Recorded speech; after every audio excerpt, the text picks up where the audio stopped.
هذه القصيدة من أم حمدي عبد الرزاق الشهير بالمكحل من مدينة إب.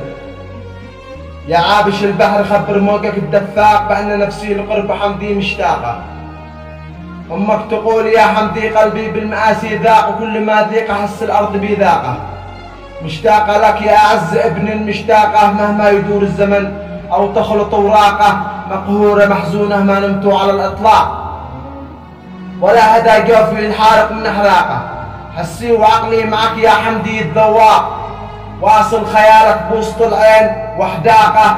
فارقني الموت منك رغبة الخلاق، ما حد يعارض ويرفض أمر خلاقه. رغم أن البعد شقشق داخلي شقشاق، والحزن خيم بوسط القلب وأعماقه.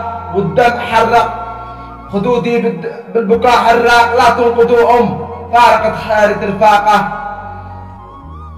حمدي الذي كان نجمه بالسماء خفاق، فجأة اختفى من سمانا نور إشراقه.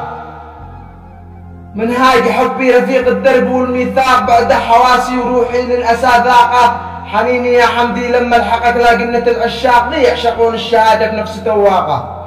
ويشتروا على ربي في دمات الراق، وفي سبيله توفى ناس أملاقه.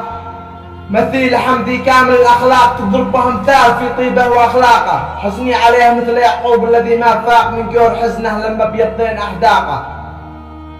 أمك تقول حالي في فراقك شاق، شقيت جوفي وزدت القلب أحراقه. أمك تقول حالي في فراقك شاق، شقيت جوفي وزدت القلب أحراقه. يا ابن كنا أنا وياك أحلى رفاق، مثل الشقيقين خذنا الدرب ونطاقه.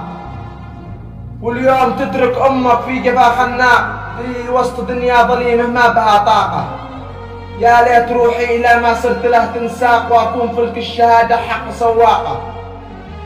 أو أركب الفلك ذي كنت له أنت سواق. يا عز روح إلى الجنات منساقة، حاصرت من أجل دينك والحياة أرزاق. سبحان من الخلائق قسم أرزاقه، بعطاك حق الشهادة حق واستحقاق. وهكذا يكرمه من فاز بسباقه. صلاة ربي على قد من سر ببراق، شفيع كل الخلائق أنت خلاقه.